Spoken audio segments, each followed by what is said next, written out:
welcome to the GSMC Book Review Podcast, brought to you by the GSMC Podcast Network. I am your host, Sarah. Very happy to be with you once again on another Tuesday, trying to get back on track schedule-wise, bringing you another author interview. And I hope that your week is going well so far. As we get started, I do want to remind you, as I always do at the beginning of an episode, to please like, follow, and subscribe on whatever platform you are either listening to or watching this episode on. Really helps the algorithm, gets this podcast out to more readers. It's greatly appreciated. If you want to help in a monetary way, you can do so by going to gsmcpodcast.net. There you can leave a donation, a tip, if you will, buy me a coffee. I don't know, however you want to phrase that. Every video phrases it a little bit differently, but it's another way of supporting the podcast. Not just the podcast, but the network as a whole. And as I said, all support is greatly appreciated. If while you're there, you would like to leave a question or a comment, I love hearing from you. So let me know about those questions, about interviews that I've had, books that I've talked about on the podcast. If you have questions for me, cool. I'm happy to engage with those. So again, that is gsmcpodcast.net. Be a part of the show in any way you are able to, whether that is through this link, whether it's commenting or questioning, whether it's just liking, following, subscribing. All of your support, as I always say, is greatly appreciated, and thank you so very much. How is your week going so far? Mine is going well. It's Tuesday. I had a nice weekend. A relatively relaxed weekend, which was nice. I spent time with a friend on Saturday, which I needed. It was one of those days where I really wanted to see the friend, hang out, knew it would be good for me, but getting out of the house was hard. Do you ever have those days where you're just like, oh, I don't want to get up. I don't want to be productive. I don't want to actually leave the house. Once I did, it was fine. We had a lovely time. We had lunch. We just hung out for a little while. And then I came back and did this interview, actually. But, it was hard to get motivated and get going in the morning. But I am so glad I did. And then Sunday was a mixture of productivity and relaxation. So those are always good days where I get things done that need to be done, but I also have time to just chill out, hang out with the dogs.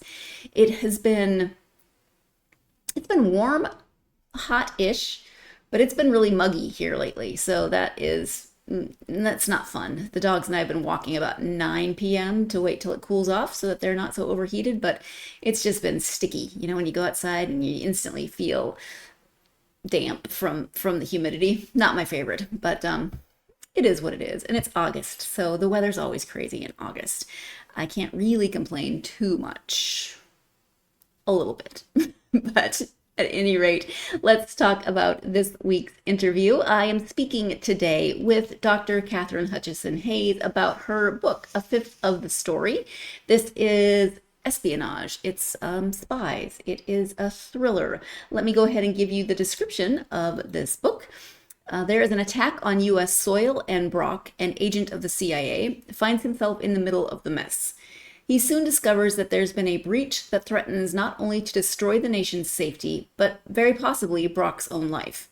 In a race against the clock, Brock tries to keep his field officer's wife and children safe and stay alive. In the midst of the chaos, Brock discovers one of his closest allies is a part of the dangerous intelligence breach responsible for a recent string of crimes by an extremist organization. It's up to Brock to either take down the organization or find himself and those he loves most at their mercy. A Fifth of the Story is the suspenseful, action-packed tale of one man's courage and resilience as he works against the clock to save the lives of his two best friends, and ultimately the freedom he's fought for as a CIA agent during one of the U.S.'s history's darkest hours, using the backdrop of espionage, loyalty, betrayal, and the ultimate test of friendship. That is the description of A Fifth of the Story. I think that last half a sentence is great. It's not even a half sentence, but the last part of that sentence is great.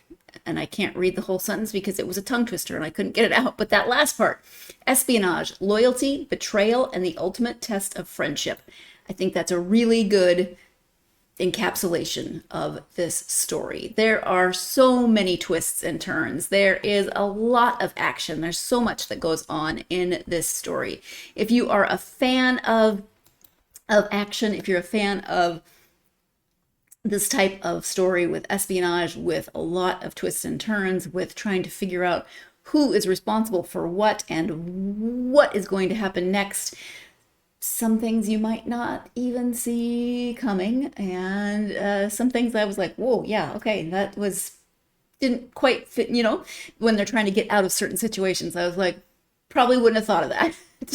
So, lots of twists and turns, betrayal, but also relationships. Relationships are key in this book from a lot of different angles. There are three very good friends. It's about their relationship over years of working together. It's about relationships with other people in Brock's life and how he is trying to assimilate those relationships, because there are things in his past that have really affected how he interacts with people in his present, as is the case with all of us. But he has a very big secret from his past that has haunted him in a lot of ways.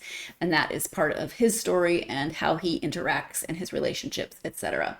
But let's go ahead and let Katherine talk about the book as she wrote it. Again, it is called A Fifth of the Story. The author is Dr. Katherine Hutchinson-Hayes. Hi, Katherine. Welcome to the podcast. Oh, it's wonderful to be here. I'm so happy to have you here. I'm excited to talk about your book, A Fifth of the Story. Before we get to the book, though, if you would take a few moments just to introduce yourself, share a little bit about yourself so my listeners can get to know you a bit. Yeah, in my previous life, I was an educational administrator. I was a principal for many years. Before that, I was a teacher. Absolutely love education, and I segued into the publishing industry. It was supposed to be a temporary sabbatical after I had my last daughter 17 years ago, and I never really returned to formal education. I did write curriculum. I did work with homeschool groups and all of that. But I ended up just trying out writing. My husband had said, let's just take this time while you are on maternity leave to just feel out, what it might be to be a writer and an editor. And I built my career. It took it took a while, but I got to the point where I was in it full time. And so currently, I own a publishing house. It's called Dressed in Love Press. It is something I started 2 years ago. I did it just to do my passion projects. I'm heavily involved in the nonprofit world and the mission world on the mission field. And I work with uh, a school in Guatemala. And I used some of these books to generate funds for that particular school because it's in a landfill. But I opened up the company where I'm producing projects. Like we're going to produce 5 books this year. By the end of this year, next year we'll look at producing more. And I also am a freelance editor for traditional publishing houses. My specialty is a production editor to see a project from start to finish. And I absolutely love content editing and coaching authors. I love speaking. So I do travel to conferences, and I love teaching workshops. It's where I get my educator fill. Yeah. And I love interacting with other publishing professionals at writers conferences and events and all of that. And so currently I am full-time editor, owner of a publishing house, and full-time writer. And the 17-year-old. So, do you sleep? Well, I go to bed late and I wake up early, and I don't advise anyone to do that. It's really terrible. It's a terrible mix. Don't do it. No, you and my husband would probably yeah, he doesn't sleep either. So we all right. So can you give an overview of A Fifth of the Story? Yeah, so the overview is it's about 3 really good friends who are CIA agents, and it opens in a country in Africa where they are on a mission, and the mission, it's successful, but something goes really wrong. And because of it, they're called on the carpet when they get back to the United States, and they are asked to transfer to the FBI. Now, that's not necessarily unheard of. In the intelligence world, people can shift between different agencies. It's the same background clearance that you have to have for Mm-hmm. a lot of those high intelligence agencies. And the issues behind it really fractures the friendships between these three guys. And so throughout this book, they're fighting for relationship, they're fighting for their careers. They are also fighting a tangible enemy because there's someone who's after their lives and Mm-hmm. they don't understand why. So my main character, Brock O'Reilly, he is the one who is really working to figure out what is happening. Yeah. Why are they being targeted? And it raises questions of loyalty, questions of why are we so divisive, especially here in the United States. And it ends with a cliffhanger, but it's yet satisfying. We tie up a lot of the loose ends, and that will lead the way to other worlds where we get to hang out with some of these other characters I've fallen in love with. Okay, so that's one of my follow-up questions. Thank you. Because it definitely ends with are we going to have more of these characters? Yeah. Yeah. I know the saying and that you should never assume, but when I finished the last page of this book, I did automatically assume, oh yes, there's going to be a sequel. I need to make sure I ask Katherine about that. But then I didn't even have to ask her because she just answered my question without me needing to bring it up. So I love it when authors do my job for me. It's delightful. We're going to go ahead and take our first break of this episode. When we come back, Katherine will be talking about the inspiration behind this story. You're tuned in to the GSMC Book Review Podcast, and I'll be right back. I feel like I'm losing my mind. Is everybody in the world blind? Please, Lord, give me a sign, a sign. I feel like I'm losing my mind. Is everybody in the world blind? Please, Lord, give me a sign, a sign. I wanna be the greatest. Everybody on the fake shit. I look around and feel like everybody is the fakest. I make this every day and I'm impatient, hoping one day I blow up from the basement. Statement, the top is so vacant. I don't hear shit that I think is amazing. Waiting for my day when I'm playing sold out shows for 1,000 faces. Hey, give me that crown, get in my way and to be put down. It ain't your place, all this my town. If I want that shit, then I'll get it right now. I'm losing it, the noose it fits, some losing shit, a stupid myth. You choose to live or choose to dip, you choose to fight or lose your grip and lose a gift. I feel like I'm losing my mind. Is everybody in the world blind? Please, Lord, give me a sign, a sign. I feel like I'm losing my mind. Is everybody in the world blind? Welcome back to the GSMC Book Review Podcast and my conversation with author Katherine Hutchinson-Hayes. We are talking about her book, A Fifth of the Story. As we get back into this second segment, it is your second and final reminder that if you'd like to support the podcast in a monetary way, you can do so by going to gsmcpodcast.net.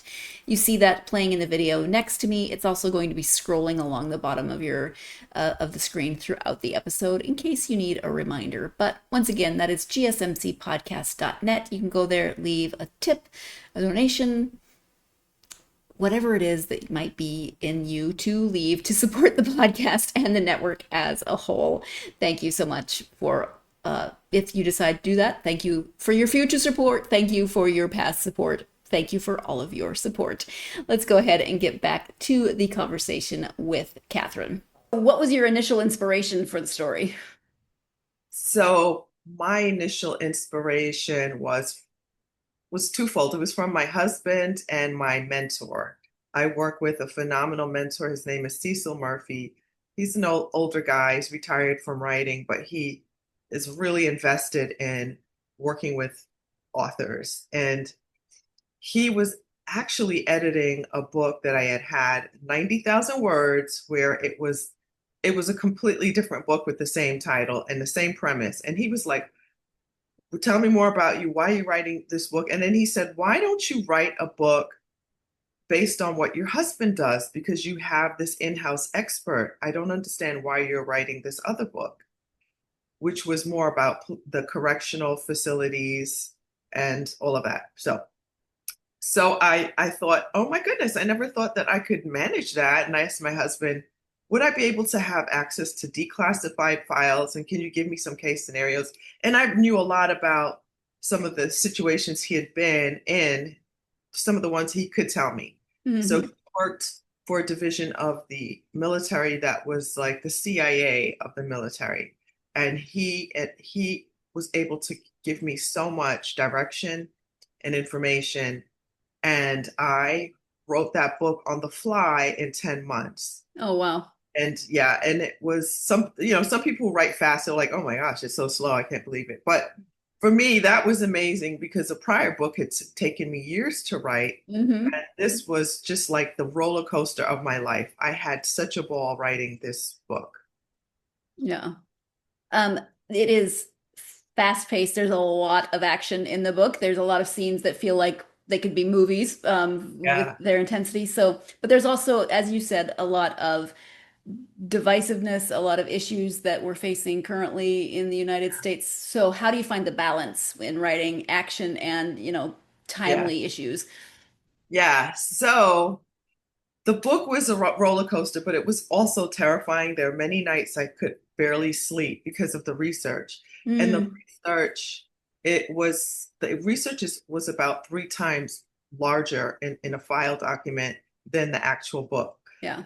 The research was about extremists in our nation, in the United States specifically. And what I discovered were that white supremacists are the most deadly, dangerous group in our nation. But yet we pay way more attention to outside terrorism. We have this heightened sense of awareness about, immigrants and all the dangers that come with immigrants. When the truth is, if you really study facts and research, not conspiracy theories, not the news outlets that you might be predisposed to watch because of political leaning, but actual research, which that was something I loved as I was trained as a journalist to do the hard work of fact checking. And doing that, it was shocking to see the different groups that have popped up, how dangerous they are, and that they are actually the ones who have been the worst for Americans in terms of terrorism. We have more problems with domestic terrorism than outside terrorism. And we need to be looking at ourselves because we are self-imploding. And politically, we're so divisive. Racially, we're divisive. And it's really tearing apart the United States of America that I love. Yeah. Yeah, absolutely. That could be a very long conversation.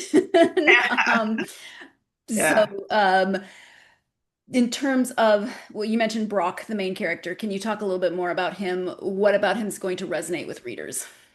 Yeah. So Brock he's like a combination of my husband, my brother, and things I fabricated. And what would I believe would resonate with people is that he's really real. He has lots of flaws. He's a good guy, but he's got a troubled past. He has a dark secret that he doesn't want other people to know about. And he struggles with that. He struggles with relationships and, opposite sex relationships. He has issues in those areas because of the trust factor. And he's not a Christian, but he wants to believe that there is a higher power out there. But he struggles with that because of the horrible things that he has seen in his career. The horrific and senseless killings of innocent people. And so that's an area that he struggles with. So I believe, just like I resonated with Brock, other people would too, because he's flawed. But he's the kind of person you want as your friend because he's loyal. He's going to fight for you. He's going to have your back. But he's real. He's not perfect. Yeah. How did you, so you wrote this in 10 months, but how did you, there's a lot of twists. There's a Yeah. lot of things that, and some things maybe readers will see coming, maybe they won't, but how do you as the author keep track of everything to get to the point where you want to at the end? Yeah. So that was hard. That book taught me how to be a pantser. I Mm, before I was a plotter, like I had strategically laid out all of my chapters. I knew exactly what was going to happen. And I tried to do a little of that with that book. Like I always start out with the seed of an idea and I know where I want to get to. But what happened is my characters started exposing things about themselves that I didn't know were there. I'm like, oh, this person is a lot darker than I thought they were. Or this person, oh my goodness, I didn't know that they were struggling with this. I met with this author. I really admire him. His name is Stephen James, and he writes thrillers, and he has so many twists in his plots. And I sat down with him at a conference and I said, listen, my characters are acting badly. And after sitting down with Stephen James, he said, "Oh no, let them act out." He said, "Let them do their thing." I said, "But they're getting into all this trouble, and I'm it's hard to figure out how to get them out." He goes, "Let it happen," because he said, "When you do that, uh, there will be plot twists that will happen that people never saw coming because you never saw it coming."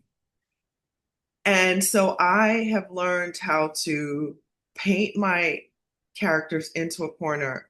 And usually what happens is every chapter is usually kind of like a cliffhanger. Sometimes I paint them into these impossible situations and I really don't know how they're going to get out. I go to bed, I wake up with new clarity, and I have to figure out how to get them out of this situation. So, yes, I start with the seed of an idea. I know where we're going to end up, but the journey, I leave that up to the characters to help me figure that out. yeah. With your characters, then, how well do you know them when you start writing, or do you just kind of let them go off on their own? Yeah, so I think I know them. Like I will sit down to the point where I will know how they look. Sometimes I get a little crazy. I'll have a magazine cut out. I'm like, okay, that person, I think that's exactly how they would look.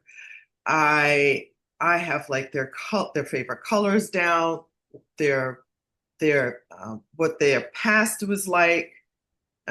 I have what their families are like, so I know a lot about them.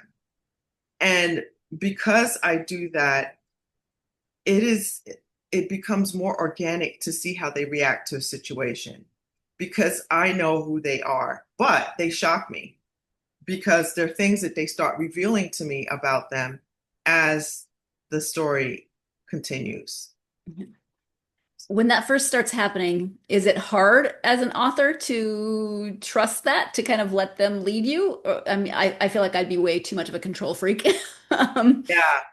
Yeah, so it can make you feel like you're a little crazy, but you realize that you're onto something when something happens with that character and you just can't stop thinking about it. I said, okay, no, I'm onto something. Now, there's sometimes where you might write a scene and your character does something and you're like, nah, that doesn't read well. That's not, my character would not do that. But there, as you get deeper into the story and you find your character reacting a certain way, you're like, oh man, I didn't know that they would flip. Like for instance, Brock, he I don't want to give away a whole lot of the Right. story, but something in his childhood really breaks him and messes him up. And so because of that, there's situations that I put him in and he might react in a way that resonates as strange, but knowing his background, it makes sense. Right. As does the antagonist. You're like, well, why would he have done that? Well, then when you really delve into his background, it does play out normal. Yeah. Well, Well, without giving giving normal for this situation. Yeah. Hopefully not normal for most people's lives because there's a lot that right, yeah. No, no, really. If your normal is this character's normal, then you've got some concerns in your life, and yeah, no, that's concerning. So I wouldn't go with normal, but I understand what she means by the backstory and the things that happen, explaining why this character does what they do and the motivation, etc. So in that sense of normal, yes. But we are going to take our second break of this episode. When we come back, we'll be talking about the research that Katherine did, some of the research that Katherine did for this book. You're tuned in to the GSMC Book Review Podcast, and I'll be right back.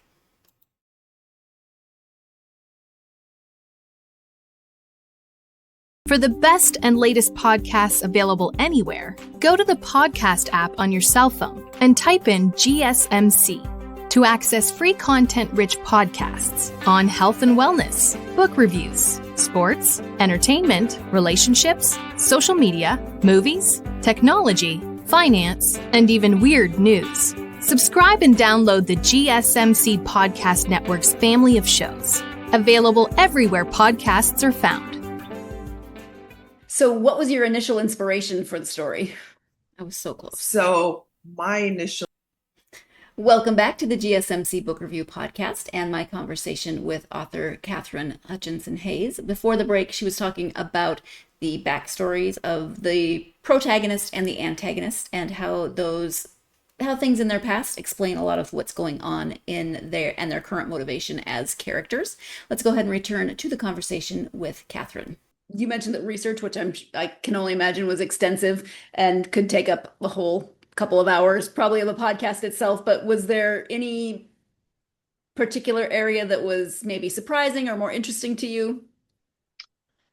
Yeah, it was shocking to see that other countries uses our divisiveness to even pull us farther apart. And especially with the growing nature and advancements of AI, it's easy to create things that are not real. Yeah.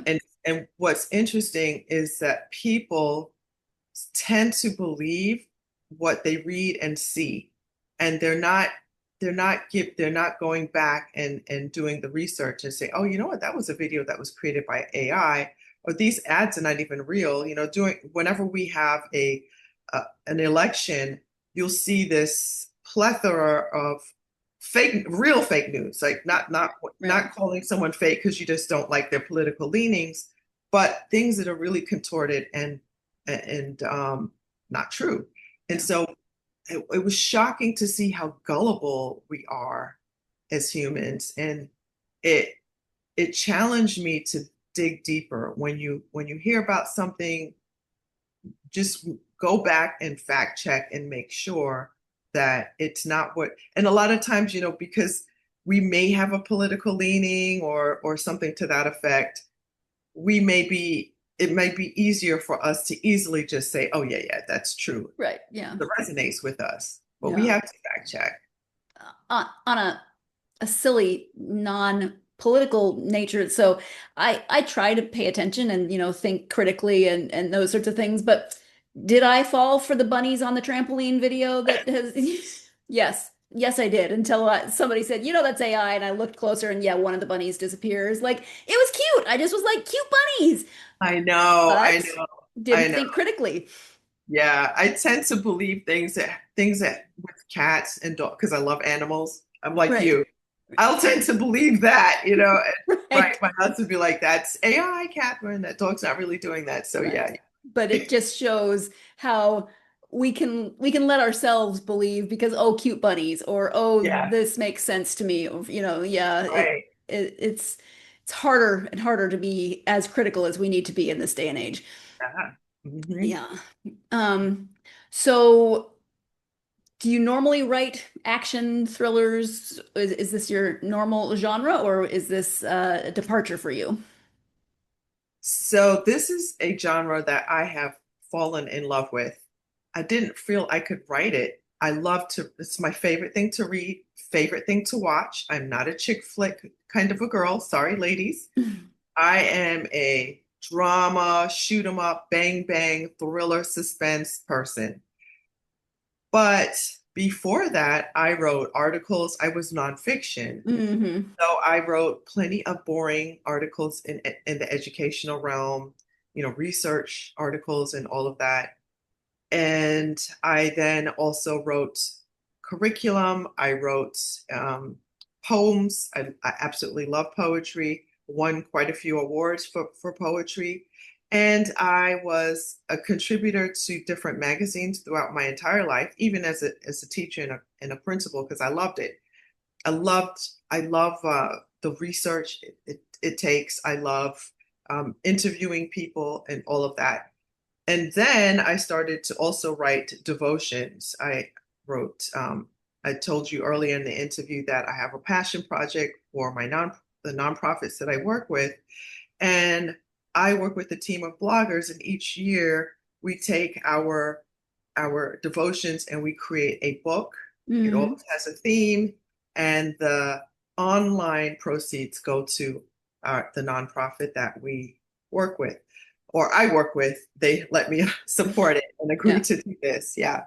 So they can make money through selling their author copies and all of that, but our online proceeds go to that organization. And that organization is called Light for the Future. Okay, thank you.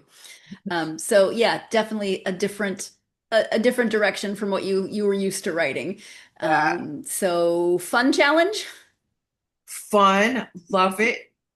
I want to do it until the day the Lord calls me home. I absolutely love it.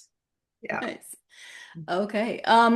So you've written a lot and then kind of changed careers on maternity leave, but what was that final push that made you write the thriller, decide to, with the action, the suspense, instead of, because you had been writing nonfiction. So what was the final push to say, you know what, I am going to write fiction for publication? Yeah. The final push was I took a class with a writer. Her name is Ramona Richards. And it was a very intense class. It was just, I think it was 5 of us. And she really read through each of our novels and sat down to give us strategic feedback. And she told us, every single one of you is talented. You will get published if you listen to me. Your books are not ready yet, but if you do these things, you will be published. And I noticed the reaction of a few of the people who participated. They were upset about it. They wanted to be published. And I don't feel that some of them followed through. But those of us who did listen, we were able to have success. And so the interesting thing about it is I didn't even end up publishing the book that she was giving the feedback on, but she loved the seed of the idea. And that seed of the idea was a fifth of the story. And it was that premise is everyone has an opinion, right? So there's your opinion, there's what something happens, there's what you see and what you think is right, what I see, it's what other people see, they're the facts, and then it's what God sees and what he thinks about it. And the premise is if you live for that 1/5 of what God sees and what he feels about your life, then you will have lived a good life. And so I took that same premise and I just used it for a completely different story. Okay. But a lot of the things that she talked about in terms of character development, in terms of character arcs, I used to strategize my novel. So I'm grateful I was able to go back to her and say, hey, thank you so much, because everything you told me, I did in terms of rewriting my novel. Yeah. So then if you were to, because you actually took advice and didn't, some people, it's hard to take advice. You want to just go with what you have and be like, no, I like what this is, but it's harder to pivot. So what one piece of advice might you give someone who's thinking about writing? Yeah, so I would say go for it. The biggest thing is to get the words on the page. Go for it. And the other thing is to learn everything you can about the art, especially in the genre that you are writing. Every genre has a little recipe, and you must make sure you follow the recipe. You can add your own little swag. You want to add a dash of cayenne pepper, a dash of cinnamon. that's up to you, but you need to follow the recipe. Like, for instance, I am now segueing, I'm trying out romantic suspense. Mm. There's some things about it that are very scripted. Yeah. Have to follow that recipe if I want to get published in that genre, or if not, they're not going to pick my book up. It's not going to fit in the right genre. Before writing, I went to tons of conferences. I joined critique groups. Being able to take a critique is very important. As an author, you must get it through your head. You're going to experience more rejection than acceptances. You're going to get more no's than yeses. Yeah. But it's the yeses that you get that take your career to the next level. So it's so important to surround yourself with a community, understand how to get, receive a critique and how to give a critique. Mm-hmm. Knowing how to give a good critique is also good. It helps you become a better writer. Make sure you're not nasty. You're not a dream killer. There are people who can give you critiques and they're there to kill your dreams. And just be careful who you're getting, your advice from and who you're getting a critique from. Be careful about just leaning into your friends and family. Some of them are for you. Some of them don't. They're not. Yeah. They don't understand the genre and they don't get it. So go to experts, go to people who write what you write and who you can respect and who are giving you a critique in a loving manner. Right. Yeah. I like the learning how to give critiques because, there's ways of saying this kind of sucks without saying, you know what, this sucks. Which nobody wants to hear. No. Yeah, I think giving constructive criticism is just as important as taking it and knowing how to give criticism so that it's constructive and not just critical. I think that's helpful and important and something that some people are really, really good at. And I maybe could be better at it. I just get weird and awkward when it comes to giving even constructive criticism. Even when I have something kind to say, I just feel weird. It's not about me. This is not my personal therapy session, just a comment. We're going to go ahead and take our final break of this episode. When we come back, we'll be talking about what Katherine likes to read. Stay tuned. You're listening to the GSMC Book Review Podcast, and I'll be right back.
Welcome back to the GSMC Book Review Podcast and the conclusion of my interview with author Katherine Hutchinson-Hayes. Before the break, she was talking about both giving and getting criticism and how important both are to the writing process. Let's go ahead and return to that conversation. You said earlier that your favorite genre is thrillers. So favorite authors in that genre? Yeah, so I love Stephen James. James Patterson, Balducci, I really admire. Lynette Eason, Diane Mills, I'm sorry. Karen Slaughter is one, Lisa Black, and there Kirsten Moglen. She's probably one of my absolute favorites. Okay. Do you veer away from thrillers ever, or do you kind of stick to that when you're reading just for you? Just for me, I read a lot of nonfiction as well. I love self-help books. I love books on writing and Hmm. building platform. I love reading TED Talk books. I'm a total nerd. Yeah, I like it. Yeah. So I do read a lot of those things. One of my favorites is The Art of War for Writers. Mm. It is so good. And I also I also like to also read some I like historical novels as well. Yeah, I'm a total nerd. So there's that. And I Well, love, yes, sci-fi is another one. okay. No, own the nerdiness. I support you in that. I like it. Um, I know you have a website, so if you can tell people if they want to know more about you and your work, website and any social media you're active on. Oh, yeah. So my website is really easy. It's Dr. Katherine spelled Katherine, Katherine Hayes, drkatherinehayes.com. That's it. And there you will find all the things. I'm really active on Instagram. That's my jam right now. And on there, I am author Dr. Katherine. I'm also author Dr. Katherine on X, formerly known as Twitter. Um, and I'm also on Facebook. I am on there as author Dr. Katherine, or my full name, Katherine Hutchinson-Hayes. Okay. So yeah, find me, let's connect. I absolutely love to connect with readers and writers. One of my favorite things to do. If you live close enough, I will come to your book club. I will get there on Zoom. I have fun swag. I think I have some of the most unique swag for book clubs that people Oh, have seen. Yeah, super anything you fun. want to talk about, or do we have to invite you to see it? No, I don't tell you about the things. So I have character candles I send to book club members. I have a little. I work with a spice company, and I have little spice packets because Oh, I'm a foodie.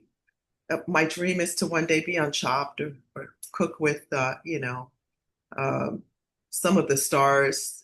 Anyway, so I will send you book character candles. I will send you different spices from the book. I also have a recipe book for if you want to make some of the recipes in the book. Because food is always going to be in my novels. hmm. So that's just a few of the things. Oh, I also have pens. I've got highlighters and a few other fun things to send to Nice. my book clubs. Yeah. Yeah, I agree. Those are things that I don't often hear about, so I like it using your imagination. Um, Catherine, is there anything that we haven't talked about that you wanted to make sure you highlighted or talked about during this time? Yeah, I just want to encourage authors if you have an idea that you can't let go, to do the hard work and start writing that book. The hardest thing is to just sit down and write and don't worry about the rest. After that, you can edit it, you can fix it, but do the hard work of sitting down and writing that book. Do the research too. Don't be like a lot of other people who just write without researching. If there's something that you're interested in and you want to write it accurately, make sure that you actually interview the experts. Make sure that you have them in your arsenal. Make sure you do the background research that you need to do, but do the research. And if you're really lucky, marry the person and live with them, and then they Yes, marry the expert. That's the best thing you could do. I love it. Well, Catherine, thank you so much for taking time. I know you've got a busy day today, so thank you so much for taking time to talk to me about the book and writing. I really appreciate it. Yes, this was fantastic. Thank you for creating a space for authors who get to talk about their books, because authors, they could talk about their books and writing all day long. And we just love connecting with people like you. So thank you. Do I look as awkward as I feel when people tell me thank you? Because I always get a little bit awkward. It's just my upbringing. I was raised in a very socially awkward family. But But anyway, thank you to Katherine once again for joining me and for her very kind words at the end. But thank you mostly for joining me to talk about the book, to talk about writing. I, as always, really appreciated it. As I said at the beginning, if you are a fan of spy books, books about espionage, books with lots of action, books with complicated protagonists, and maybe some complicated antagonists, trying to figure out what makes them tick, then you should definitely check this out, especially since it is very likely that there will be a sequel, perhaps a series. And so if you like Brock as a character and you want to maybe know more about his story and find out what crazy adventures he gets himself involved in again, then you will have that opportunity most likely when another book comes out. So maybe this is your jam. Maybe you know a fellow reader who loves this kind of book and you can recommend it or give it to them as a gift or whatever it is that you want to do. That is awesome. But thank you to Katherine for joining me, and thank you as always to you for joining me for this interview. I hope you will join me next week. I know I said there'd be 2 this week and there were 2 interviews, but my schedule is still a little bit wonky. It's sorting itself out. And the what I thought would be 2 episodes this week is actually not. It's 2 interviews this week, but it worked out that the episode will be on its normal Tuesday slot next time. And I will be speaking with author Cynthia Pelayo about her book, Vanishing Daughters. This is part fairy tale, part thriller, part mystery, part crime fiction, part horror. There's a lot of parts to this book. And so join me for the conversation so that you can find out more about Vanishing Daughters, because there is a lot going on. There is a haunted house. There is a crime element. There are missing women. There is a serial killer. There is a supernatural, well, I said haunted house. So like I said, and then there's a woven throughout the story of Sleeping Beauty. So that's the fairy tale aspect. But join me next time for the conversation with Cynthia and learn more about her book, Vanishing Daughters. In the meantime, if you are a fan of this podcast, and I hope you are, if you're still here listening and tuning in each time, please like, follow, and subscribe on whatever platform you either listen to or watch the episode on. You can also leave a review. I talk about the algorithm a lot, but algorithms kind of rule the world these days, and leaving a review is an incredibly helpful way to boost that algorithm, get this podcast out to more listeners, to more readers such as yourselves. It is greatly appreciated. So leaving a review, simple, basic, cool. Thank you. I appreciate it. Also, you can follow the podcast on social media. If you're on social media, the podcast is on Facebook, X, Instagram, Blue Sky, and TikTok. As I said at the beginning, I love hearing from you. So if you have questions or comments, you can go to gsmcpodcast.net. You can also go to social media and leave those questions or comments for me, and I am happy to chat with you about any and all things books. I hope you are having a really good week. Whatever you are doing this week, I hope it is going well. Whatever you're doing this week, though, I hope the week is giving you plenty of time to get yourself lost in a good book. Thank you so much, and I will talk to you next time.